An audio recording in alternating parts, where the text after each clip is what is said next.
रात के 4:30 बजे मेरे छोटे से फ्लैट का दरवाज़ा ऐसे बजा जैसे कोई उसे तोड़ देगा। मैं नाइट ड्यूटी से लौटी हुई थी। 12 घंटे की इमरजेंसी शिफ्ट के बाद बस अभी अभी नींद आई थी। कमरे में ठंडी हवा भरी हुई थी। हीटर बहुत पहले बंद हो चुका था और दिल्ली की जनवरी वाली ठंड हड्डियों तक जा रही थी। दरवाज़ा फिर से बजा, इस बार और ज़ोर से। 3 साफ भारी चोटें, उसके बाद सन्नाटा। मेरा दिल तेज़ धड़कने लगा। इतनी रात में कोई अच्छे काम से दरवाज़ा नहीं खटखटाता, ये मैं अपनी नर्स की नौकरी से अच्छी तरह जानती हूँ। मैं जल्दी जल्दी ओढ़नी कसती हुई दरवाजे तक पहुंची। पीप होल से देखा, लेकिन बाहर बस धुंध और पीली लाइट दिख रही थी। सांस अंदर खींची, ताला खोला और जैसे ही दरवाज़ा खोला मेरे पैरों तले ज़मीन खिसक गई। बाहर दरवाजे के सामने मेरा 11 साल का भांजा आरव खड़ा था। पूरे शरीर से कांप रहा था और उसकी पीठ पर उसकी 7 साल की बहन मिष्ठी बेहोशी जैसी हालत में लटकी हुई थी। आरव के होंठ नीले पड़ चुके थे, आंखें लाल और सूजी हुई, और मिष्ठी के हाथ पैर बिल्कुल बर्फ जैसे ठंडे थे। दोनों ने सिर्फ पतले पजामे पहने थे। ऊपर से बस आरव की एक पुरानी जैकेट मिष्ठी के शरीर पर थी। खुद आरव के कंधों पर सिर्फ एक गंदी सी पुरानी चटाई पड़ी थी, जैसे किसी गैराज की फर्श से उठाकर लादी गई हो। उस पल मेरे दिमाग ने कुछ सेकंड के लिए काम करना बंद कर दिया। ये वही बच्चे थे जो मेरे अमीर भाई राहुल के गुरुग्राम वाले बड़े विला में रहते थे, जहाँ हीटिंग, गर्म पानी, गाड़ी, ड्राइवर सब होता है। और आज वही बच्चे मेरे दरवाजे पर ऐसे खड़े थे जैसे किसी ने उन्हें कूड़ेदान की तरह बाहर फेंक दिया हो। अगर आपने भी कभी किसी बच्चे को इस तरह तकलीफ में देखा है तो इस कहानी को ध्यान से सुनिए। चैनल को सब्सक्राइब कीजिए और कमेंट में ज़रूर लिखिए आप कहाँ से सुन रहे हैं, और अगर आपकी जगह मैं होती तो आप क्या करते। आपकी एक लाइन किसी और को हिम्मत दे सकती है। मैं तुरंत होश में आई। अंदर आओ जल्दी। मैंने मिष्टी को अपनी बाहों में लिया। उसका शरीर इतना हल्का था कि जैसे सिर्फ हवा हो। उसकी सांसें तेज तेज चल रही थीं, हल्की हल्की घरघराहट के साथ, जैसे हर सांस लेने में उसे ज़बरदस्ती लड़ना पड़ रहा हो। आरव के घुटनों से नीचे का हिस्सा पूरी तरह गीला था। चप्पलों से पानी टपक रहा था। पैरों पर मोजे भी नहीं थे। जैसे ही मैंने मिष्टी का वज़न अपने हाथों में लिया, आरव के पैर लड़खड़ाए और वो मेरे कमरे की फर्श पर धड़ाम से बैठ गया। उसकी उंगलियां पत्थर की तरह सख्त, चेहरा सफ़ेद, दांत किटकिटा रहे थे। मैंने जल्दी से दरवाज़ा बंद किया, दोनों को अंदर घसीटा और सीधा ड्राइंग रूम में ले गई। दिल तेज़ धड़क रहा था, लेकिन नर्स वाली ट्रेनिंग अपने आप ऑन हो गई। नंदिनी, अब घबराने का टाइम नहीं, काम करने का टाइम है, मैंने खुद से कहा। सबसे पहले मैंने मिष्टी को सोफे पर लिटाया। उसके होंठ नीले, नाखून नीले, सांसें सीटी जैसी आवाज़ के साथ निकल रही थीं। मैंने तुरंत कंबल उठाए, उसे लपेटने लगी, लेकिन ध्यान रखा कि हाथ पांव जल्दी जल्दी गर्म न हो जाए। मुझे पता था बहुत ठंडे शरीर को अचानक तेज़ गर्मी देने से दिल पर झटका पड़ सकता है। मैंने उसकी छाती की तरफ ज़्यादा कंबल दिए, पेट और गर्दन को ढक दिया। हाथ पांव धीरे धीरे रगड़ने लगी। मैंने उसकी नब्ज़ देखी, बहुत तेज़, लेकिन चल रही थी। मिष्ठी, सुन पा रही हो मुझे? मैंने उसके चेहरे के पास झुककर पूछा। उसकी पलकों ने हल्का सा झटका खाया, पर आवाज़ नहीं निकली। आरव अभी भी फर्श पर बैठा कांप रहा था। मैंने जल्दी से उसे भी कंबल में लपेटा, अपना मोटा रज़ाई उसके कंधों पर डाला। गरम दूध पिएगा? मैंने पूछा। उसने हल्का सा सिर हिलाया। हाँ में या ना में मुझे समझ नहीं आया। मैं किचन में भागी, गैस पर दूध चढ़ाया, बस हल्का गर्म किया ताकि वो अंदर से थोड़ा थोड़ा गर्म हो सके। माइक्रोवेव तो मेरे पास था ही नहीं। छोटा सा गैस और पुराना पतीला ही मेरा किचन था। वापस आई तो मैंने अपने मोबाइल से तुरंत एम्बुलेंस और पुलिस को कॉल किया। हेलो, मैं नंदिनी बोल रही हूँ। मैं एक नर्स हूँ। मेरे घर पर 2 बच्चे हैं। बहुत ठंड लग गई है। एक की सांसें भी तेज़ चल रही हैं, शायद दमा या इन्फेक्शन है। कृपया तुरंत एम्बुलेंस भेजिए, और पुलिस को भी। ये केस निगलेक्ट का लग रहा है। यानी बच्चों की जानबूझकर अन्न देखी। मैंने पूरा पता बताया। उधर से जवाब आया, मैडम, एम्बुलेंस और पुलिस दोनों निकल चुके हैं। आप बच्चों को गर्म रखिए और अगर बच्चों के मुंह से झाग वगैरह निकले या सांस सडनली रुकने लगे तो तुरंत फिर से कॉल कीजिए। मैंने ठीक है कहकर फ़ोन रखा और सीधे अपने छोटे से मेडिकल बॉक्स की तरफ भागी। मैं कई साल से नर्स हूँ तो घर में कुछ बेसिक चीज़ें हमेशा रखती हूँ। नेबुलाइज़र, थर्मामीटर, कुछ दवाइयाँ। मैंने नेबुलाइज़र निकाला, जल्दी जल्दी जोड़कर चालू किया और हल्का सा सलाइन और उसकी दमा वाली दवा डाली, जो कभी कभी मैं अपने दमा वाले बच्चों के केसेस में उपयोग करवाती थी। मिष्टी का छोटा सा चेहरा मास्क के नीचे लगभग गायब हो गया। मशीन की घर्र घर्र आवाज़ कमरे में भर गई और धुआं सा भाप उसके मुंह और नाक के अंदर जाने लगा। कुछ ही मिनटों में उसकी सांसों की सीटी वाली आवाज़ थोड़ी हल्की हो गई। मैंने चैन की सांस ली, लेकिन मन के अंदर गुस्सा उबल रहा था। ये हालत कैसे हो गई इनकी? तभी मैंने आरव की तरफ देखा। वो अभी भी कांप रहा था, पर मेरी तरफ देखने की कोशिश कर रहा था। मैं उससे पास जाकर बोली, आरव, ये सब कैसे हुआ? मम्मी पापा कहाँ हैं? उसकी आंखों में वो खालीपन था जो किसी बच्चे की आंखों में नहीं होना चाहिए। उसने होंठ हिलाए, आवाज़ बहुत धीमी थी। मम्मी पापा पार्टी में गए थे, बोले थे पिज़्ज़ा ऑर्डर कर लेना, जल्दी सो जाना। उसकी आवाज़ टूट रही थी। कितने बजे गए थे? मैंने पूछा। शाम के 5 बजे, उसने धीरे से कहा। बोले थे ठंड की वेव आ रही है, हमें जल्दी निकलना है, ट्रैफिक होगा। मुझे याद आया, कल ही टीवी पर कोल्ड वेव की वार्निंग आई थी। फिर? मैंने पूछा। हमने 8 बजे तक इंतज़ार किया। फिर मैं किचन में गया तो गैस पर कुछ नहीं था। फ्रिज में बस जल्दी खराब होने वाला खाना, पुरानी चीज़ें। मैंने मिष्टी को बिस्किट दिया। उसके हाथ रज़ाई के अंदर कांप रहे थे।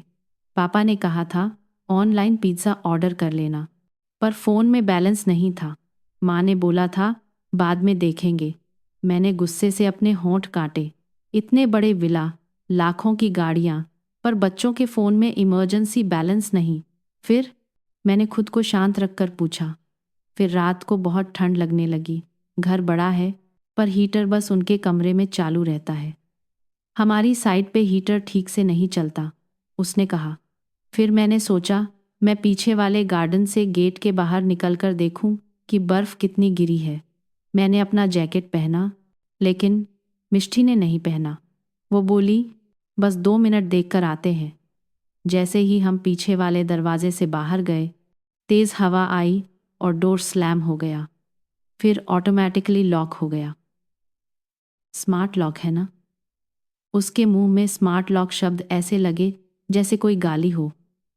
तुम्हारे पास कोड था ना? मैंने पूछा। उसने सिर हिलाया। था, पहले वाला।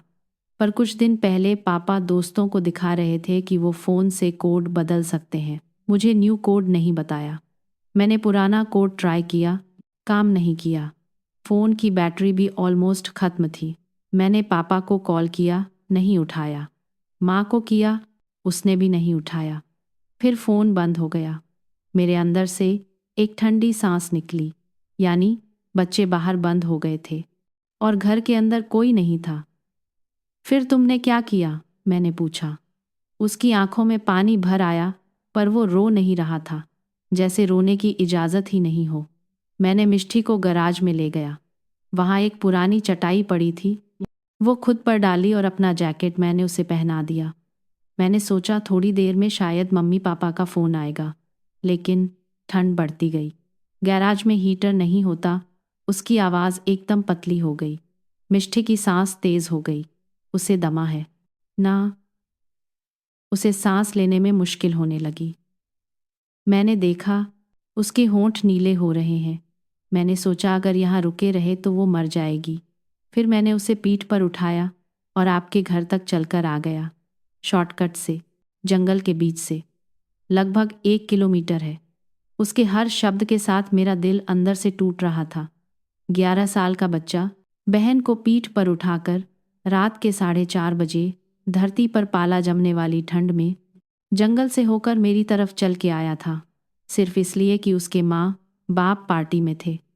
तभी बाहर से एम्बुलेंस की सायरन की आवाज़ सुनाई दी। लाल नीली बत्तियां मेरे पर्दों पर चमकने लगीं। मैंने नेबुलाइज़र बंद किया, जल्दी से दोनों बच्चों को तैयार किया। एम्बुलेंस वाले अंदर आए, स्ट्रेचर खोला और मिष्टी को उस पर लिटा लिया। उन्होंने उसे ऑक्सीजन लगाया, उसकी धड़कन और सांसें चेक की। बहुत लकी हैं ये दोनों मैडम, एक ईएमटी ने कहा। थोड़ी देर और होती तो। उसने वाक्य पूरा नहीं किया। मैं समझ गई वो क्या कहना चाहता है। मैंने आरव का हाथ पकड़ा, उसे व्हीलचेयर में बैठाया और हम सब मिलकर एम्बुलेंस में चढ़ गए। रास्ते भर मैं उसके हाथ को हल्के से दबाती रही ताकि उसे लगे कि वो अकेला नहीं है। रास्ते में मैंने पुलिस कंट्रोल रूम को फिर से कॉल किया और साफ साफ कहा, मैं कंप्लेंट दर्ज करवा रही हूँ। ये दोनों बच्चे मेरे भाई भाभी के हैं। इन्हें घर से बाहर बंद किया गया, ठंड में, बिना प्रॉपर कपड़ों के। ये एक्सीडेंट नहीं लग रहा, ये साफ साफ निग्लेक्ट है। कृपया तुरंत घर पर फोर्स भेजिए। हॉस्पिटल पहुंचते ही इमरजेंसी वार्ड में वही फैमिलियर तेज रोशनी, दवाइयों की गंध और भागते हुए स्टाफ।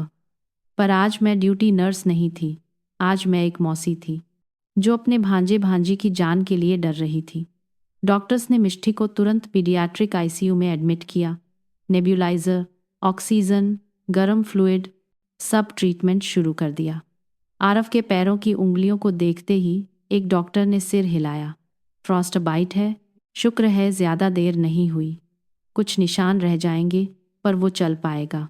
मैं एक पल को दीवार से लगी, गहरी सांस ली और खुद को संभाला। तभी पीछे से आवाज़ आई, मैडम, पुलिस से इंस्पेक्टर जायसवाल आपसे मिलना चाहते हैं। मैंने मुड़कर देखा। लगभग 30-35 साल के एक इंस्पेक्टर, गंभीर चेहरा, हाथ में डायरी। आप नंदिनी हैं? उन्होंने पूछा। जी, मैंने कहा। सब कुछ शुरू से बताइए। उन्होंने कहा, और ये भी कि माता पिता कहाँ हैं। मैंने उनसे लेकर सब कुछ बताया। रात का दरवाज़ा, बच्चों की हालत, गराज, स्मार्ट लॉक, पार्टी। मैंने उनके सामने मान लिया कि मैं भावुक हूँ, लेकिन झूठ नहीं बोलूँगी। वो चुपचाप सब नोट करते रहे। आपके भाई का पूरा नाम और पता? उन्होंने पूछा। राहुल मेहरा, गुरुग्राम, सेक्टर। मैंने पता बताया। उन्होंने तुरंत वायरलेस पर मैसेज कराया, टीम तुरंत घर पर जाए, देखें वहाँ कोई गार्डियन मौजूद है या नहीं। कुछ घंटों बाद, जैसे ही सुबह की पहली हल्की रोशनी हॉस्पिटल की खिड़की से अंदर आई, मेरे लिए एक और तूफान आ गया।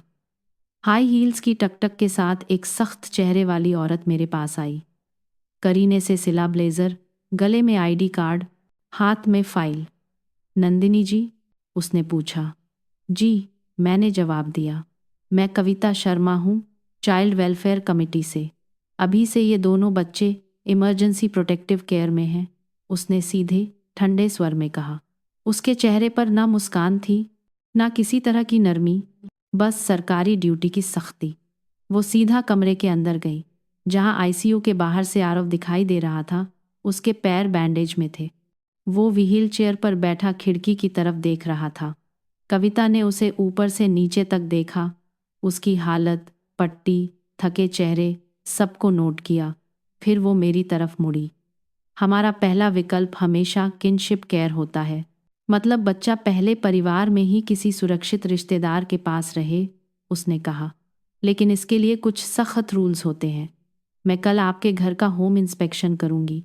अगर आपका घर बच्चों के लिए सेफ और साफ सुथरा नहीं हुआ या बेसिक ज़रूरतें पूरी न हों, तो इन बच्चों को फॉस्टर होम या बाल गृह में भेजना पड़ेगा। उसकी आंखें मेरी आंखों में ठहरी रहीं। और एक बात साफ साफ सुन लीजिए, उसने आगे कहा, ये कोई भावुक फिल्मी फैसला नहीं है, ये कानून है। अगर आपके घर में बच्चों के लिए अलग सोने की जगह नहीं है, साफ बिस्तर नहीं है, गर्म कपड़े नहीं है, दवा और खाना ठीक से नहीं है, तो हम आपको बच्चों की कस्टडी नहीं दे सकते, फिर चाहे आप मौसी हों या कोई भी। मुझे लगा जैसे किसी ने मेरे पेट पर मुक्का मारा हो। मेरा फ्लैट एक छोटा सा किराए का 2 कमरे का घर था। एक बेडरूम, एक छोटा ड्राइंग रूम जो अभी तक आधा स्टोर रूम जैसा ही था, और एक टाइनी किचन। मेरे पास बच्चों के लिए अलग बिस्तर नहीं, ना रीडिंग टेबल, ना अलमारी, ना चाइल्ड लॉक।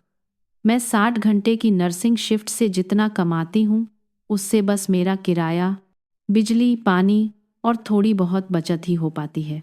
मेरे पास एक्स्ट्रा पैसे नहीं थे कि अचानक बच्चों का पूरा कमरा तैयार कर दूं।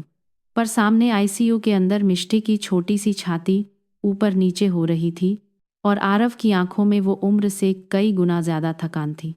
मैंने कविता की आंखों में आंखें डालकर कहा, मैडम, आप कल घर आइए, जो करना है कीजिए। पर एक बात मैं भी साफ साफ कह दूं, इन बच्चों को मैं किसी हालत में वापस उस घर में नहीं भेजूंगी जहां उन्हें रात भर ठंड में छोड़ दिया गया।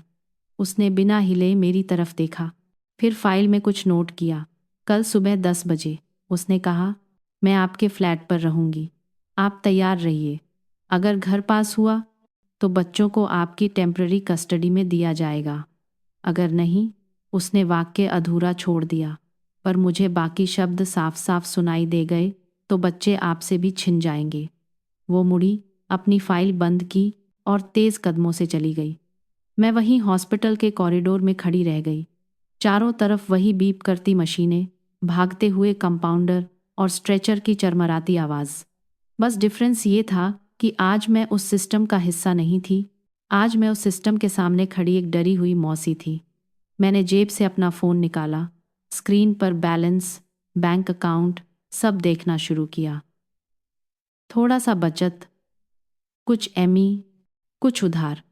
मैंने अपने दिमाग में जल्दी जल्दी हिसाब लगाया। मेरे पास सिर्फ आज का दिन था, 24 घंटे से भी कम। या तो मैं इस समय में अपने छोटे से फ्लैट को इन दोनों बच्चों के लिए घर बना दूं, या फिर कल सुबह एक ऑफिशियल नोट पर यह लिख दिया जाएगा कि मौसी भी बच्चों के लिए तैयार नहीं थी और वो दोनों किसी अननोन फॉस्टर होम में चले जाएंगे। मैंने आईसीयू वाली खिड़की से अंदर झांका। आरव ने मुझे देखा। उसने हल्का सा हाथ हिलाया, जैसे पूछ रहा हो, अब क्या होगा। मैंने उसके सामने हाथ जोड़कर खुद से एक वादा किया, जो भी बेचना पड़े, जितना भी त्याग करना पड़े, मैं करूंगी। पर इन बच्चों को फिर से किसी ठंडे, खाली घर में अकेला नहीं छोड़ूंगी। और यहीं पर मेरी असली लड़ाई शुरू हुई। कल सुबह 10 बजे से पहले मुझे अपने 2 कमरे के साधारण से फ्लैट को एक ऐसे घर में बदलना था जहां एक बच्चा पहली बार खुद को सुरक्षित महसूस कर सके। लेकिन कैसे? मेरे पास ना फर्नीचर था, ना बच्चों का सामान और ना ही इतना पैसा। या शायद था, अगर मैं वो सब छोड़ने को तैयार हो जाऊं जो मैंने सालों से अपने लिए संभाल कर रखा था। क्या मैं सच में अपनी सारी जमा पूंजी, अपनी सबसे कीमती चीज़ें बेचकर इन बच्चों के लिए सब कुछ दांव पर लगा दूंगी? या कल सुबह कविता शर्मा का एक फेल का निशान इन दोनों बच्चों की पूरी जिंदगी बदल देगा? यही फैसला मुझे अगली सुबह से पहले लेना था। दूसरे दिन सुबह तक मैंने लगभग पूरी रात सोए बिना मोबाइल की स्क्रीन, बैंक बैलेंस और अपने छोटे से फ्लैट की 4 दीवारों को घूरते हुए निकाल दी। एक तरफ आईसीयू में मिष्टी की सांसें मशीन से जुड़ी थीं, दूसरी तरफ कविता शर्मा का ठंडा सा कहना मेरे दिमाग में गूंज रहा था, कल सुबह 10 बजे आपका घर पास नहीं हुआ तो बच्चे फॉस्टर होम चले जाएंगे। मेरे पास 2 ही चीज़ें थीं, थोड़ा सा पैसा और बहुत बड़ा डर। हॉस्पिटल से थोड़ी देर की छुट्टी लेकर मैं सीधे अपने पुराने मोहल्ले के ज्वेलर के पास पहुंची। वही दुकान जहां मैं बचपन में नानी के साथ जाया करती थी। आज हाथ में वही नानी का दिया हुआ सोने का हार था जो उन्होंने मेरी नर्सिंग की पढ़ाई पूरी होने पर दिया था और कहा था, ये तेरे अपने बुरे वक़्त के लिए है। मैंने कांच के काउंटर पर हार रखा, गले का पानी सूख चुका था। ज्वेलर ने लूप लगाकर हार को ध्यान से देखा, तराजू पर तौला, स्क्रीन पर रेट निकाला। मैडम, पुराना डिज़ाइन है पर सोना साफ है, इतना दे सकता हूँ। उसने एक रकम बता दी। मेरे लिए वो रकम किसी लॉटरी से कम नहीं थी, लेकिन फिर भी अंदर से चुभन हुई, जैसे मैं नानी की आखिरी निशानी भी बेच रही हूँ। मैंने गहरी सांस ली और सिर्फ एक बात याद की, आरव की पीठ पर लटकी बेहोश मिष्टी। ठीक है, कर दीजिए, मैंने कहा। पैसे हाथ में आए, दिल भारी हो गया, लेकिन कदम हल्के से लगे, जैसे मैंने कोई ज़रूरी फैसला ले लिया हो। वहाँ से निकलकर मैं इलेक्ट्रॉनिक्स की दुकान पहुँची। मेरा महंगा वाला लैपटॉप, जिस पर मैं अपनी ड्यूटी रोस्टर, ऑनलाइन कोर्स और कभी-कभी फिल्में देखती थी, आज किसी कॉलेज के लड़के के हाथ में जा रहा था। उसने मुझसे मुस्कुराकर कहा, दीदी, बहुत अच्छा लैपटॉप है। थैंक यू, इतना कम में दे दिया। मैं मुस्कुराई, पर अंदर से सोचा, तू पढ़ाई के लिए यूज़ करेगा और मैं किसी के बच्चों की ज़िंदगी के लिए। आखिर में बारी थी मेरी सबसे प्यारी चीज़ की, मेरी कॉफ़ी मशीन। वो इटालियन मशीन जिसे खरीदने के लिए मैंने एक ओवरटाइम शिफ्ट की थी। हॉस्पिटल की सस्ती, कड़वी कॉफ़ी से बचने के लिए मैंने खुद के लिए ये छोटा सा सुख खरीदा था। चमकदार स्टील, सुंदर डिज़ाइन, परफेक्ट झाग वाली कॉफ़ी। आज वही मशीन किसी कैफ़े खोलने वाले लड़के के घर जा रही थी। उसने 15 मिनट तक मशीन को घुमाकर देखा, टेस्ट किया और बोला, दीदी, ये तो ड्रीम मशीन है। सच में आप बेच रहे हैं? मैंने हल्की हंसी के साथ कहा, कुछ सपने छोड़ने पड़ते हैं ताकि कुछ लोगों के बुरे सपने खत्म हो सकें। उसने पैसे गिने, मुझे दिए और चला गया। घर वापस आई तो किचन के स्लैब पर जहां मशीन रखी रहती थी, वहां एक साफा सा रेक्टेंगल दिख रहा था, जैसे किसी ने खुशियों का निशान मिटा दिया हो। मैंने खुद से कहा, कॉफ़ी बाद में भी बन जाएगी, पर अगर आज कुछ नहीं किया तो शायद ये बच्चे कभी सुरक्षित घर का स्वाद भी नहीं चख पाएंगे। रात तक मेरे पास कुल जमा इतने पैसे हो चुके थे कि मैं कम से कम बेसिक चीज़ें खरीद सकूं। मैंने जल्दी जल्दी एक छोटी सी लिस्ट बनाई, 2 मजबूत बिस्तर या एक बंक बेड, गद्दे, रज़ाई, तकिए, बच्चों के कपड़े, गरम जुराबें, स्कूल की कॉपी, किताब, अलमारी, बच्चों के लिए बेसिक टेबल चेयर, एक्स्ट्रा बर्तन, गैस के लिए चाइल्ड लॉक, मेडिसिन रखने के लिए ऊंची शेल्फ और किचन में थोड़ा ड्राई राशन, दाल, चावल, दूध, अंडे, फल। मैं पास के फर्नीचर मार्केट पहुंची। दुकानदार ने बंक बेड दिखाया। ऊपर नीचे 2 पलंग, बीच में सीढ़ी। मैंने लकड़ी पकड़कर जोर से हिलाया। ये स्ट्रांग है ना? बच्चों के लिए है। मैंने पूछा। मैडम, इस पर तो 3 बच्चे भी चढ़ जाएं तब भी कुछ नहीं होगा। उसने हंसकर कहा। मैंने दाम कम करवाए, एडवांस दिया और कहा, आज ही डिलीवरी चाहिए, रात तक सब सेट होना चाहिए। फिर कपड़ों की दुकान से आरव के लिए 2 सही साइज़ के पैंट, शर्ट, पजामा, स्वेटर, जैकेट और मिष्टी के लिए गरम लेगिंग्स, फ्रॉक, हुडी, मोज़े, टोपी, सब कुछ खरीदा। खिलौनों की दुकान से 2 सॉफ्ट टॉयज़ लिए, एक नीला टेडी बियर और एक पिंक वाला। मुझे याद था, एक बार मिष्टी खिलौनों की दुकान की शीशे वाली खिड़की से ऐसे देख रही थी जैसे दुनिया का सबसे बड़ा सपना यही हो। बैग्स में सामान भरते भरते पैसे धीरे धीरे कम होते देख मेरा दिल कांप रहा था, पर हर बैग के साथ मुझे लगता था कि मैं इन बच्चों के लिए एक एक दीवार खड़ी कर रही हूँ। रात को करीब 9 बजे तक मेरे फ्लैट में बंक बेड आ चुका था। गद्दे और रज़ाइयाँ भी मैंने अकेले ही यूट्यूब की मदद से बंक बेड जोड़ना शुरू किया। छोटी सी एलन की हाथ में थी। स्क्रू कसते कसते उंगलियों में छाले पड़ने लगे, पर मैं रुकी नहीं। हर स्क्रू के साथ मुझे लग रहा था कि मैं अपना डर कस रही हूँ ताकि वो ढीला ना पड़े। किचन साफ किया, पुराने डिब्बे फेंके, गैस पर चाइल्ड लॉक लगाया, दवाइयाँ ऊंची शेल्फ पर रखीं, बाथरूम में फिसलन कम करने के लिए पुराना मैट बिछाया और ड्राइंग रूम से एक्स्ट्रा सामान हटाकर एक कोजी सा कोना बना दिया जहाँ बच्चे बैठकर ड्राइंग कर सकते थे। रात के 12:30 बजे जब मैं बंक बेड की सीढ़ी पर हाथ फेर रही थी तो थकान से मेरी कमर टूट रही थी, लेकिन दिल के अंदर हल्की सी शांति थी। कम से कम अब काविता शर्मा आएगी तो ये नहीं कह सकेगी कि ये घर बच्चों के लायक नहीं है। अगली सुबह ठीक 10 बजे, जैसा उसने कहा था, डोर बेल बजी। मैंने जल्दी से दुपट्टा ठीक किया, एक लंबी सांस ली और दरवाज़ा खोला। बाहर काविता शर्मा खड़ी थी, वही सख्त चेहरा, हाथ में फाइल। उसके साथ इंस्पेक्टर जायसवाल भी थे और एक फोटोग्राफर टाइप आदमी जो शायद डॉक्यूमेंटेशन के लिए आया था। आ सकते हैं अंदर? उसने सीधा पूछा। जी प्लीज़, मैंने एक तरफ हटते हुए कहा। सबसे पहले वो किचन में गई। उसने फ्रिज खोला अंदर दूध, अंडे, कुछ सब्जियां, फल, दाल, दही, बच्चों के लिए छोटा सा चॉकलेट स्प्रेड और 2-3 डब्बे घर के बने खाने के रखे थे जो मैंने सुबह जल्दी जल्दी बना दिए थे। उसने गैस की तरफ देखा, चाइल्ड लॉक पर हाथ रखा, बेसिन्स की सफाई देखी, फिर ड्राइंग रूम में आई। मैंने वहाँ एक कोने में छोटी सी स्टडी टेबल, 2 कुर्सियाँ और क्रेयॉन्स, कलरिंग बुक रख दी थी। उसने उन्हें देखा, बिना कुछ बोले फाइल में नोट किया। बच्चों के सोने की जगह? उसने पूछा। मैंने बेडरूम की तरफ इशारा किया। बंक बेड कमरे के कोने में चमक रहा था।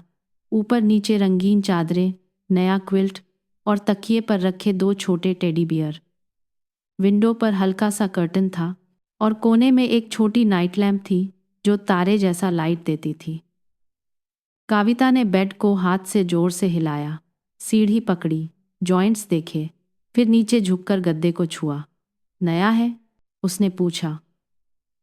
जी, कल ही खरीदा। मैंने रिसीट्स वाली फाइल उसकी तरफ बढ़ाई। उसने फाइल ली, एक नज़र रसीदों पर डाली। फर्नीचर, कपड़े, दवाइयाँ, बच्चों की बुक्स, सबका हिसाब। उसकी नज़र कुछ सेकंड के लिए किचन के खाली स्लैब पर भी ठहरी, जहाँ कॉफ़ी मशीन हुआ करती थी। शायद उसे उस साफ रेक्टेंगल ने कुछ बताया। फिर उसने मेरी तरफ देखा। आप अकेली रहती हैं? जी, मैंने कहा। लेकिन ड्यूटी बहुत हैवी होती होगी। हाँ, मैंने सच बोला। पर अगर बच्चे मेरे पास रहे तो मैं एक्स्ट्रा शिफ्ट्स छोड़ दूंगी। पैसे कम होंगे पर माइंड पीस ज़्यादा होगी। और उनके लिए मैं जो भी सैक्रिफाइस करना पड़े, करूंगी। कुछ सेकंड के लिए उसके चेहरे पर हल्की सी नरमी आई, लेकिन वो तुरंत फिर से न्यूट्रल हो गई।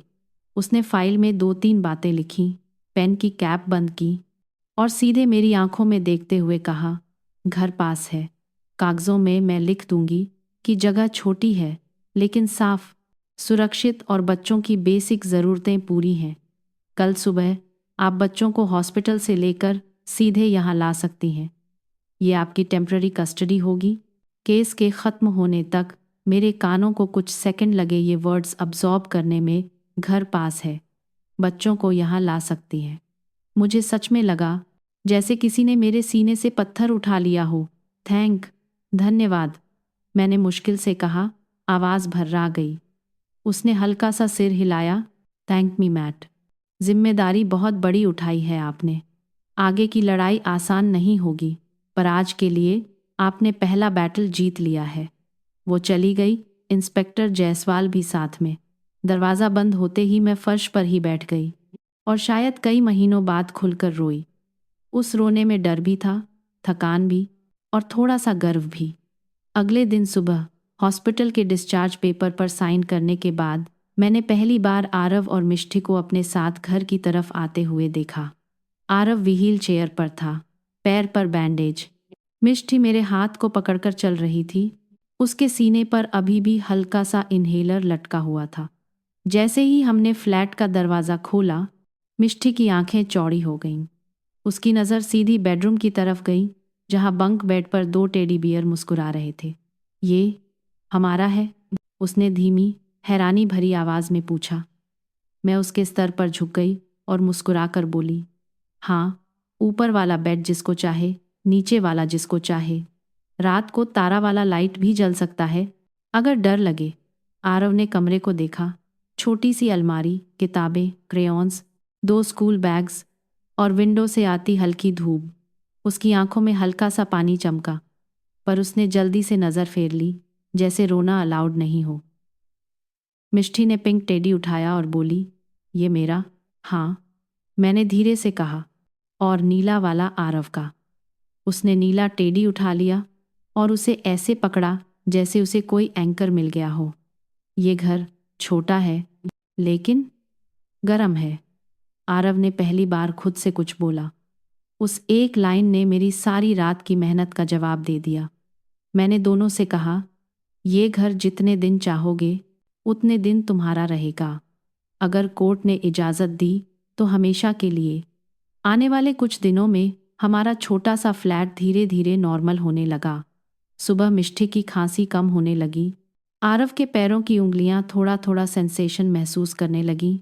मैं ड्यूटी थोड़ी कम करने लगी और रात को हम तीनों मिलकर एक ही टेबल पर खाना खाते। मुझे लगा था सबसे मुश्किल हिस्सा यही होगा, बच्चों को बचाना, घर तैयार करना। लेकिन असली तूफान अभी बाकी था। लगभग 2 हफ्ते बाद, जब केस चल रहा था, राहुल और पूजा दोनों को जेल से बेल मिल गई, सख्त शर्तों के साथ कि वो बच्चों या गवाहों से डायरेक्टली कांटेक्ट नहीं करेंगे और केस के बारे में सोशल मीडिया पर कुछ नहीं बोलेंगे। मुझे लगा था कि कम से कम अब कुछ शांति रहेगी। लेकिन पूजा के लिए सोशल मीडिया सिर्फ टाइम पास नहीं, उसकी पूरी दुनिया थी। एक शाम, जब मैं किचन में दाल चढ़ा रही थी और आरव टेबल पर होमवर्क कर रहा था, मेरा फ़ोन अचानक बार बार वाइब्रेट होने लगा। व्हाट्सएप, इंस्टाग्राम, फेसबुक, हर जगह दर्जनों नोटिफिकेशंस। मैंने सोचा शायद हॉस्पिटल का कोई ग्रुप मैसेज होगा। फ़ोन उठाकर देखा तो मेरी आंखें फैल गईं। सबसे ऊपर लिखा था, Pooja Mehra started a live video. Curiosity से मैंने क्लिक किया। स्क्रीन पर पूजा दिखी, अच्छी तरह से मेकअप किया हुआ चेहरा, आंखों के नीचे आंखों को लाल दिखाने वाला लाइनर लगा हुआ, पीछे से उसकी माँ के घर का महंगा ड्राइंग रूम। वो कैमरे के सामने बैठी थी, हाथ में टिश्यू, और कमेंट्स की बारिश हो रही थी। क्या हुआ दी? स्टे स्ट्रॉन्ग क्वीन, हम आपके साथ हैं। पूजा ने भारी आवाज़ में बोलना शुरू किया। आज मैं अपनी कहानी बताने आई हूँ। बहुत दिन से चुप थी, लेकिन अब नहीं रह सकती। मेरे पेट में ठंडा सा डर बैठ गया। मैं सिर्फ सोच रही थी, अब ये क्या नया ड्रामा शुरू करने वाली है। और जो उसने अगले 2 मिनट में कहा, उससे मेरी जिंदगी का सबसे बड़ा प्रोफेशनल तूफान शुरू होने वाला था। पूजा की लाइव वीडियो शुरू हुई और मैंने वहीं किचन के स्टूल पर बैठकर उसे देखना शुरू किया। स्क्रीन पर वो ऐसे बैठी थी जैसे कोई सीरियल की दुखी माँ हो। पीछे महंगा सोफा, साइड में मोमबत्ती, और चेहरे पर बिल्कुल परफेक्ट मेकअप, बस आंखों के पास थोड़ा सा स्मज किया हुआ ताकि लगे कि बहुत रो चुकी है। आज मैं एक माँ की हैसियत से बोल रही हूँ, उसने भारी आवाज में कहा। मेरे बच्चों को मुझसे छीन लिया गया है, मेरी अपनी ननद ने, मेरी ही देवरानी नंदिनी ने। मैं चौंक गई। उसने मेरा नाम इतनी नफरत से लिया, जैसे मैं कोई राक्षस हूँ। वो हमेशा से मुझसे जेलस रही है। पूजा आगे बोली। उसे बुरा लगता था कि मेरे पास बड़ा घर है, अच्छी जिंदगी है, सोशल मीडिया पर लोग मुझे पसंद करते हैं, और अब उसने मौका पाकर मेरे बच्चों को मुझसे छीन लिया, झूठे केस बना दिए, नेग्लेक्ट बोल दिया। कमेंट्स की बरसात शुरू हो गई। हाय रब्बा, कैसी बुआ है, किड्स चुरा लिया, ये तो बहुत गलत है। तुम स्ट्रांग रहो दी, भगवान सब देख रहा है। कुछ कमेंट्स ठीक भी थे, अगर नेग्लेक्ट नहीं होता तो बच्चे मौसी के घर क्यों जाते। लेकिन ज़्यादातर लोग बस ड्रामा देखना चाहते थे। पूजा ने नाक सिकोड़ी, फिर नरमी से बोली, वो उन्हें टॉयज़ का लालच देकर ले गई। मेरे घर का कोड तो बच्चों को याद ही नहीं रहता, और छोटी मोटी ठंड किसे नहीं लगती। पर उसने सब ट्विस्ट कर दिया। अब लोग मुझे बैड मदर बोल रहे हैं। मैंने गुस्से से फ़ोन बंद कर दिया। 2 मिनट बाद व्हाट्सएप पर मैसेजेस आने लगे। तूने अपने भाई की फैमिली तोड़ दी, किसी की माँ से बच्चे छीने हैं तूने, तू नर्स है या किडनैपर। किसी ने मेरे हॉस्पिटल का नाम भी टैग कर दिया। अगले ही दिन सुबह हॉस्पिटल की मेन लाइन पर एनोनिमस कॉल्स आने लगे। ऐसा इंसान कैसे रख सकते हो जॉब पर? बच्चे चुराने वाली नर्स को निकालो। मैंने पूरे दिन किसी तरह ड्यूटी की, पर हर बीप पर लगता था एचआर से बुलावा आएगा। शाम तक वही हुआ। मुझे मैसेज आया, एचआर ऑफिस इमीडिएटली। मेरा गला सूख गया। मैं सोचती हुई जा रही थी, मैंने जो भी किया सही के लिए किया। फिर भी अगर वो मुझे निकाल दें तो। एचआर के कमरे में अंदर गई तो एचआर हेड के साथ साथ मेडिकल डायरेक्टर डॉ गुप्ता भी बैठे थे, वही जिन्होंने मुझे 5 साल पहले जॉब दी थी। बीच में मोटी सी फाइल रखी थी। मैं चुपचाप सामने वाली कुर्सी पर बैठ गई, हाथ आपस में कसकर पकड़ लिए। कुछ सेकंड सन्नाटा रहा, फिर डॉ गुप्ता ने फाइल खोलकर कहा, नंदिनी, हमने सब देख लिया है। सब? मैंने मुश्किल से पूछा। हाँ, उन्होंने शांत आवाज में कहा। बच्चों की admission file, ICU reports, frostbite, hypothermia, सारे मेडिकल नोट्स। साथ ही हमने ईआर लॉबी का सीसीटीवी भी देखा, जहां तुम्हारे भाई ने तुम्हें दीवार से धक्का मारा और तुम्हारा भांजा व्हील चेयर से उठकर चिल्लाते हुए बोला, डोंट टच हर जैसी बात। एचआर हेड ने बीच में कहा, और पूजा मेहरा का पूरा लाइव भी हमने रिकॉर्ड करवा लिया है। उसने तुम्हारे और हॉस्पिटल दोनों के बारे में जो झूठ बोला है वो साफ डेफेमेशन है। वो सोशल मीडिया पर रो सकती है, पर ट्रूथ पेपर पर लिखा होता है, और पेपर हमारे पास है। मैं उन्हें देखती रह गई। मुझे समझ नहीं आ रहा, मैंने हकलाते हुए कहा। मतलब आप लोग मुझे निकाल नहीं रहे? एचआर हेड ने सीधे मेरी आंखों में देखकर कहा, नंदिनी, इस हॉस्पिटल में हर कोई तुम्हारा काम जानता है। तूने कितनी रातें इमरजेंसी में बिताई हैं, सबको पता है। हमारे लिए तुम किडनैपर नर्स नहीं, हमारी बेस्ट नर्सेज में से एक हो। हम किसी इन्फ्लुएंसर की आंखों में गुड दिखने के लिए तुम्हें नहीं छोड़ेंगे। मेरे गले में कुछ अटक गया, मैं बोल ही नहीं पा रही थी। हम उल्टा केस कर रहे हैं, एचआर हेड ने फाइल मेरी तरफ सरकाते हुए कहा। हमारी लीगल टीम पूजा के खिलाफ डेफेमेशन और झूठ फैलाने का केस तैयार कर रही है। उसने हॉस्पिटल का नाम लेकर पब्लिक इंसल्ट किया, बिना प्रूफ के। हमने उसके हर वर्ड के सामने अपना प्रूफ अटैच कर दिया है। अब अदालत डिसाइड करेगी कि झूठ किसने बोला है। मेरी आंखों से आंसू निकल पड़े। इतने दिनों से मैं लड़ाई अकेली समझ रही थी, और आज पहली बार लगा कि सिस्टम के अंदर भी कुछ लोग तुम्हारे साथ खड़े हो सकते हैं। Thank you sir. मैं बस बच्चों के लिए। मैं पूरी बात नहीं बोल पाई। हम जानते हैं डॉ. गुप्ता ने नरमी से कहा, तुम्हारे जैसा इंसान ही सही मायने में हेल्थ केयर में होना चाहिए। जाओ, घर जाओ, बच्चों के पास। और एक बात याद रखना, तुम अकेली नहीं हो। उस रात मैं पहली बार थोड़ी हल्की नींद सोई। अगले दिन दोपहर को जब मैं घर पर मिष्टी को नेब्यूलाइजर दे रही थी और आरव होमवर्क कर रहा था, मेरे फ़ोन पर एक अननोन नंबर से कॉल आया। हेलो, मैंने सावधानी से कहा। उधर से एक औरत की घबराई हुई आवाज़ आई, क्या मैं नंदिनी से बात कर रही हूँ? आप आरव और मिष्टी की मौसी हैं? जी, मैंने कहा। दिल की धड़कन फिर तेज़ हो गई। आप कौन? मेरा नाम मत पूछिए, उसने तुरंत कहा। मैं पूजा की दोस्त, मतलब पहले दोस्त थी। जिस रात ये सब हुआ, मैं भी उस पार्टी में थी जहां राहुल और पूजा गए थे। मैंने आपका केस न्यूज़ में और सोशल मीडिया पर देखा, और पूजा का लाइव भी, और मुझे समझ आ गया कि वो अभी भी झूठ बोल रही है। मैं और चुप नहीं रह सकती। मैं सीधी कुर्सी पर बैठ गई। आपने क्या देखा था? मैंने धीमे लेकिन सीधी आवाज़ में पूछा। उस रात राहुल सबको अपना नया स्मार्ट लॉक दिखा रहा था। उसने बताया। वो बार बार फ़ोन निकाल कर कह रहा था, देखो, मैं बाहर से भी कोड बदल सकता हूँ, किसी को पता भी नहीं चलेगा। इतना सिक्योर है हमारा घर। उसने वहीं बैठकर कोड चेंज किया, सबके सामने। सब लोग हंस रहे थे, क्लैप कर रहे थे। वो शराब पीता रहा, और फिर किसी ने भी बच्चों की बात नहीं की। मुझे बस इतना याद है कि उसने अपने बेटे को नया कोड कभी नहीं भेजा। मेरी रीढ़ में सिहरन दौड़ गई। मतलब आरव का कोड भूलना नहीं, राहुल का कोड बदलकर बताना ही नहीं था। आप गवाही देने को तैयार हैं? मैंने पूछा। मैं कोर्ट में नहीं आना चाहती, उसने साफ कहा। लेकिन अगर आपके वकील को ये जानकारी चाहिए तो मैं लिखकर दे सकती हूँ।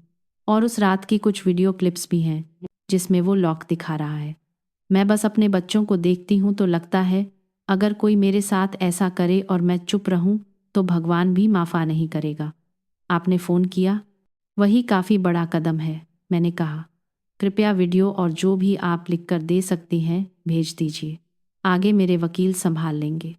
कॉल कटते ही मैंने एडवोकेट वर्मा को सब डिटेल में मैसेज कर दिया। स्मार्ट लॉक वाला तमाशा, विटनेस, वीडियो, सब। वर्मा ने सिर्फ 2 वर्ड्स रिप्लाई किए, गॉट इट। शुरू करते हैं। अगले कुछ हफ्तों में चीज़ें बहुत तेज़ी से हुईं। वर्मा ने कंपनी से उस स्मार्ट लॉक के सर्वर लॉग्स मंगवाए। कब कोड बदला, किस फ़ोन से, किस टाइम पर। डाटा साफ साफ दिखा रहा था कि उस रात 11:47 बजे राहुल के आईफोन से घर का कोड बदला गया था।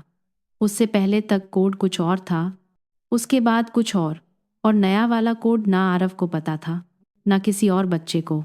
साथ ही पूजा की लाइफ का पूरा रिकॉर्डिंग कोर्ट के सामने रख दी गई, जिसमें वो बेल की शर्तें तोड़कर ओपनली केस की गलत कहानी सुना रही थी और मुझे किडनैपर बोल रही थी। वर्मा ने जज से कहा, मिलॉर्ड, बेल के नियम साफ कहते हैं, ना बच्चों से कांटेक्ट, ना सोशल मीडिया पर केस की बात। इनकी क्लाइंट ने दोनों किए हैं और झूठ बोलते हुए किए हैं। ये सिर्फ लॉ का नहीं, बच्चों की सेफ्टी का भी मजाक बना रही हैं। कोर्ट ने पूजा की बेल तुरंत कैंसिल कर दी। पुलिस उसके घर पहुंची तो वो फिर से एक और ट्रूथ लाइव करने की तैयारी कर रही थी। इस बार कैमरे के सामने रोने से पहले ही उसे हैंडकफ कर लिया गया। किसी पड़ोसी में सामने लोने से पहले ही बनाता है ने उसका वीडियो बना लिया, जहां वो चिल्ला रही थी, मेरे फॉलोअर्स देख रहे हैं, तुम्हें पता है मैं कौन हूं? और पुलिस शांत आवाज में बस कह रही थी, मैडम, लॉ सबके लिए बराबर होता है। वो क्लिप वायरल हो गई। लोग वही कमेंट्स लिखने लगे जो 2 हफ्ते पहले मेरे खिलाफ लिख रहे थे। अब पता चला सच क्या है। बच्चों को ठंड में छोड़ने वाली माँ को सपोर्ट करना बंद करो। पब्लिक ओपिनियन धीरे धीरे पलटने लगा, लेकिन मेरे लिए सबसे ज़रूरी ये था कि अब पूजा सीधा जेल वापस जा रही थी और राहुल के डिफेंस से एक बड़ा सहारा छिन चुका था। 6 महीने बाद फाइनल ट्रायल का दिन आया। कोर्ट रूम भरी हुई थी। एक तरफ राहुल की तरफ के लोग एक्सपेंसिव सूट्स, घबराए चेहरों के साथ। दूसरी तरफ मैं, आरव, मिष्ठी और कुछ लोग हॉस्पिटल के जो गवाही देने आए थे। जज साहब ने पूरा केस सुनकर और सारे प्रूफ्स देखकर बहुत शांत लेकिन सख्त शब्दों में कहा, ये केस सिर्फ गलती या थोड़ी सी नेग्लेक्ट का नहीं है। ये केस उस सोच का है जिसमें शराब, पार्टी और स्टेटस सिंबल अपने ही बच्चों की सांसों से ज़्यादा इम्पॉर्टेंट हो जाते हैं। कविता शर्मा ने गवाही देते हुए राहुल के घर का पूरा हाल बताया। खाली फ्रिज, फफूंदी लगी पिज्ज़ा, बच्चे के कमरे में बेड निकालकर रिंग लाइट लगाना और 18,000 वाली वाइन की बोतल का डिटेल से मेंशन, जबकि बच्चों के लिए दूध तक प्रॉपरली नहीं। पड़ोसी शर्मा अंकल ने बताया कैसे वो आरव को रात देर तक खाली बोतलें उठा के स्मॉल दुकान पर बेचते देखते थे और फिर दोनों भाई बहन वहीं दुकान के बाहर पैकेट वाले खाना ऐसे खाते जैसे हफ्तों से भूखे हों। हॉस्पिटल के रिकॉर्ड्स ने दिखा दिया कि तापमान कितना कम था, बच्ची को कितना हाइपोथर्मिया हुआ, और अगर मैं उस रात जाग नहीं रही होती तो क्या हो सकता था। राहुल का लॉयर बार बार कहने की कोशिश कर रहा था कि घर बड़ा है, थोड़ा मैसी हो जाता है, पेरेंट्स बिजी थे, लेकिन हर बार प्रूफ्स और गवाही इन बातों को चुप करा देते। आखिर में जजमेंट आया। जज ने साफ शब्दों में कहा, राहुल और पूजा मेहरा को अपने बच्चों के बेसिक अधिकारों की कोई कद्र नहीं रही। ये सिर्फ लापरवाही नहीं, ये खतरनाक स्तर की बेपरवाही है। कोर्ट इन दोनों की पेरेंटल राइट्स परमानेंटली टर्मिनेट करती है। भविष्य में ये लोग ना इन बच्चों के पास जा सकेंगे, ना कोई लीगल डिसीजन ले सकेंगे। राहुल को चाइल्ड एंडेंजरमेंट और नेग्लेक्ट जैसे सेक्शंस में 5 साल की सज़ा मिली, पूजा को 2 साल। इसके साथ ही एक और आदेश आया, राहुल मेहरा की प्रॉपर्टी, गुरुग्राम वाला घर, लग्जरी कार और कुछ इन्वेस्टमेंट्स बेचकर जो भी पैसा बचेगा उसमें से एक हिस्सा लायबिलिटीज़ और लोन्स चुकाने में जाएगा और करीब $3 लाख के बराबर अमाउंट दोनों बच्चों के नाम एक ट्रस्ट में जाएगा। इस ट्रस्ट की गार्डियन नंदिनी मेहरा होंगी, जो इन बच्चों की परमानेंट संरक्षक बनेंगी। कोर्टरूम में बैठी मैं ये सब सुन रही थी और बस एक ही चीज़ महसूस हो रही थी, राहत, ना खुशी, ना बदला, बस एक गहरी शांत राहत की अब रात के 4:30 बजे किसी दरवाजे पर ठंडी हवा के साथ ये बच्चे अकेले नहीं खड़े होंगे। 2 साल बाद हम दिल्ली के बाहर एक शांत से एरिया में अपने छोटे पर अपने घर में थे। 3 कमरे का घर, छोटा सा लॉन, एक नींबू का पेड़ और पीछे की तरफ थोड़ी ज़मीन जहाँ मैंने सब्ज़ी उगानी शुरू कर दी थी। टमाटर, धनिया, हरी मिर्च, थोड़ा सा पालक। अब हमारा दिन नॉर्मल लोगों जैसा दिखता था। सुबह आरव स्कूल के लिए तैयार होता, अपना बैग खुद पैक करता, मिष्ठी पोनीटेल बनवाकर अपनी छोटी फ्रॉक में दौड़ती और मैं दोनों के टिफ़िन में पराठे और सब्ज़ी रखकर उन्हें बस तक छोड़ने जाती। हॉस्पिटल ने मुझे प्रमोशन दे दी थी। मैं अब वार्ड इंचार्ज थी। मैंने एक्स्ट्रा शिफ्ट्स बंद कर दी थी। कमाया शायद पहले से थोड़ा कम, लेकिन घर में हंसी ज़्यादा आ गई थी। आरव अब 13 साल का हो चुका था, हाइट में लगभग मेरे बराबर, और कॉलोनी के बच्चों के साथ क्रिकेट खेलते हुए अक्सर बोलता, मैं नेक्स्ट साल स्कूल टीम में ट्राई दूंगा। उसके पैरों पर फ्रॉस्टबाइट के निशान हल्के सफ़ेद दाग बन गए थे, जो मुझे हर बार याद दिलाते थे कि हम कितनी दूर आ चुके हैं। मिष्टी 9 साल की हो गई थी। अस्थमा अब इन्हेलर और क्लीन माहौल की वजह से लगभग कंट्रोल में था। वो शाम को ड्राइंग बनाती, घर के दरवाजे पर छोटे छोटे घर, सन और 3 स्टिक फिगर्स बनाती, एक बड़ी, 2 छोटी, और नीचे लिखती, हमारा घर।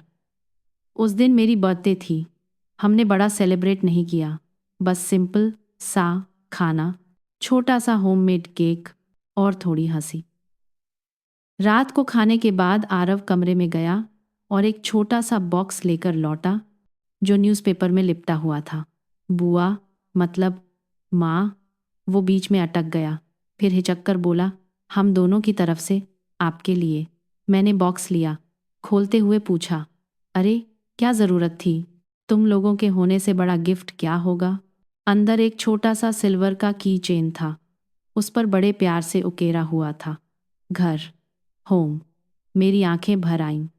ये हम तीनों के कीज पर रहेगा, आरव ने हल्की मुस्कान के साथ कहा, ताकि हमें हमेशा याद रहे कि पहली बार सच्चा घर किसने दिया। मिष्टी ने पास आकर मेरे गले में बाहें डाल दी, और ताकि आपको हमेशा याद रहे कि आपकी कॉफ़ी मशीन बेकार नहीं गई, उसने हंसते हुए कहा, आपने जो बेचा उससे हमें ये सब मिला। मैंने दोनों को कसकर गले लगा लिया। उस एम्ब्रेस में नानी का हार, लैपटॉप, कॉफ़ी मशीन, ओवरटाइम की रातें, सारे आंसू, सब घुल गए। अब सिर्फ ये पल था, हम तीनों एक छोटे से घर में, पर पूरी तरह सुरक्षित। मैंने ऊपर नीले आसमान की तरफ देखा और मन ही मन सोचा, सही बदला वही होता है जिसमें हम किसी की जिंदगी बर्बाद नहीं, बल्कि किसी की जिंदगी बचाते हैं। राहुल और पूजा की सज़ा कोर्ट ने दे दी। मेरा बदला ये है कि उनके बच्चे अब कभी खुद को अनवांटेड महसूस नहीं करेंगे। अगर आप ये कहानी सुन रहे हैं और कभी आपके आसपास किसी बच्चे के साथ ऐसा अन्याय दिखे, तो प्लीज़ ये मत सोचिए कि ये तो उनका फैमिली मैटर है। ठंड में कांपता बच्चा, हमेशा भूखा बच्चा, हमेशा डरा हुआ बच्चा, ये सब सिग्नल्स हैं कि कुछ गलत है। उस समय आपकी एक कंप्लेंट, एक कॉल, एक आवाज़ किसी की पूरी ज़िंदगी बदल सकती है। अब आपकी बारी है, कमेंट में मुझे बताइए, अगर आपके सामने भी कोई ऐसा केस आए, तो क्या आप चुप रहेंगे या नंदिनी की तरह लड़ने की कोशिश करेंगे? और अगर आपको लगा कि ये कहानी किसी और को हिम्मत दे सकती है, तो वीडियो को लाइक कीजिए, शेयर कीजिए और चैनल को सब्सक्राइब ज़रूर कीजिए। और हाँ, कमेंट में ये भी लिखिए कि आप इंडिया के किस शहर या दुनिया के किस कंट्री से सुन रहे हैं, क्योंकि हो सकता है आपकी लिखी एक लाइन किसी दूसरे शहर में बैठे किसी डरे हुए इंसान को भी ताकत दे दे।